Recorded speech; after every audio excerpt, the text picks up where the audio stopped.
බෙදෙන්නේ මිතුරනි අපි ඔක්කොම එකලේ මොකටද බෙදෙන්නේ මිතුරනි අපි ඔක්කොම එකලේ ඔය හැම දෙනාම හිතන්න මේ කවි ටික අහලා අල්ලා දෙවියොත් තරහ නොවේයි සාමය දැකලා සම්බුදු සමිඳුන් පිහිට වේවි වේදය නොබලා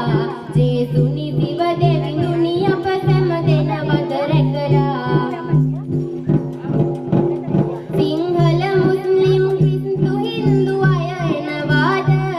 අප හැම එක්වී නවතමු මේ ආගම්වාද කෝවිල පල්ලිය පන්සල සැම තැන නෑ බේද අපි ලෝකෙට වෙන්න මුලක් වැසියන් ලෙස නාද අපි ලෝකෙට වෙන්න මුලක් වැසියන් ලෙස නාද අපි